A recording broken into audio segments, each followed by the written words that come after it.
viewers, and welcome to tonight's edition of On Our Nation's Road. I am your host, Vanessa Brown. Tonight, we will be looking at road fatalities and the social impact it has on families worldwide. The definition of a road traffic fatality varies from country to country.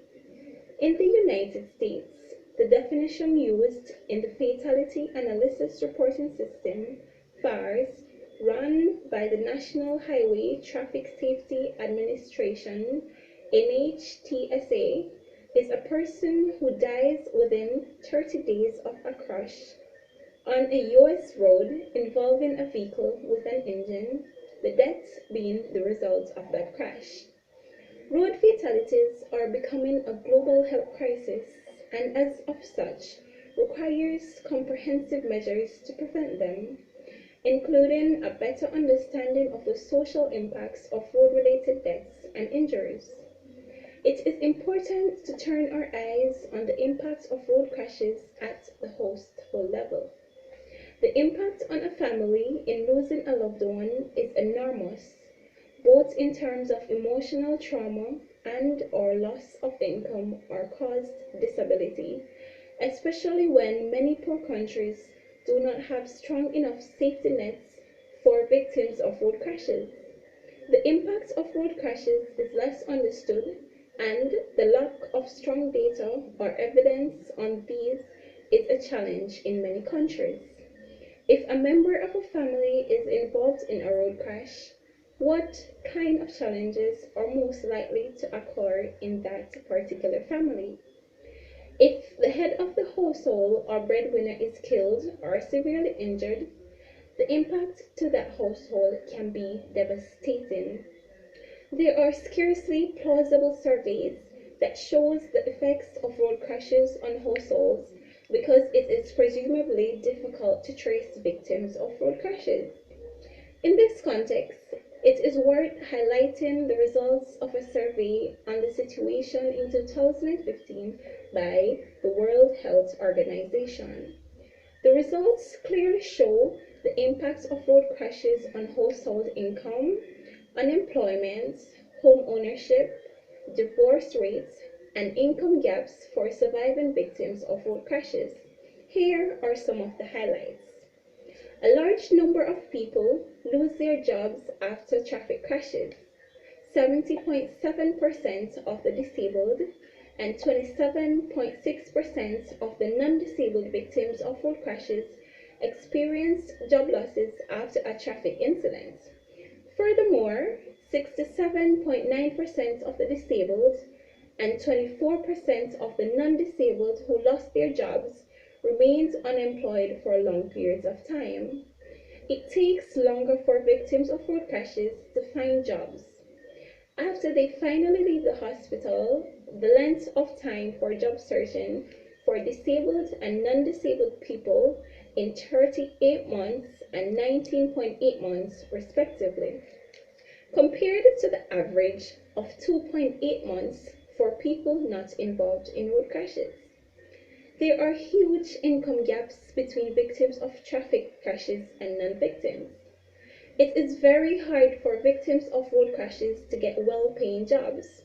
For example, monthly average income of the disabled in their 50s is only US $820, while that of non-victims is US $4,090. This means that economic losses tend to have a lasting impact for survivors of road crashes. And we know the effects can be very dramatic for people in poor developing countries. Compensations when they are involved in road crashes, but this is not the case for all.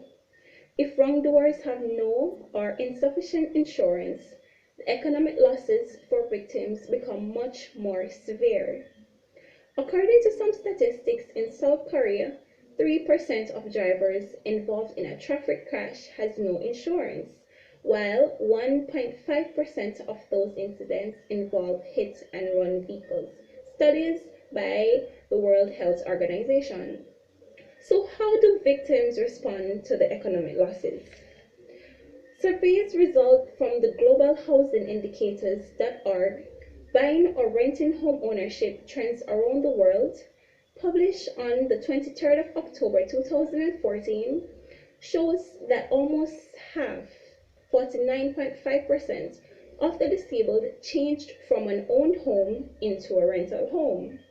Housing ownership of the disabled, for example, decreased to 30.9% from 36.9% in 2013, while the proportion of permanently rented houses has increased to 30.9% from 6.9%, largely as a result of road crashes.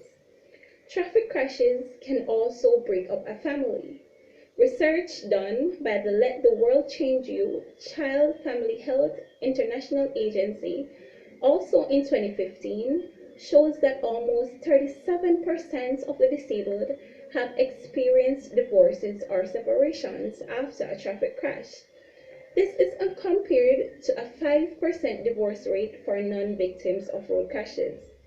Some of the reasons that couples cited for breaking up included economic difficulties and frustration resulted from road crashes. As we can see, traffic crashes can bring about a lot of difficulties on individual households, both in developed and developing countries. The seriousness of these difficulties will vary considerably because laws, policies, safety nets are country specific. It is also important to keep in mind that social systems like insurance, medical treatment in advanced countries lessens the effect. So this means that these consequences will be much more severe for victims of road crashes in developing countries such as our own Jamaica. It is very important to ensure an improvement in road safety around the world as a way of mitigating its negative effects on families and the country's economic growth at large. This is the end of today's show. See you next time on Our Nation's Road. I am your girl Vanessa Brown, and remember to walk good, ride good, drive good to ensure we are all good.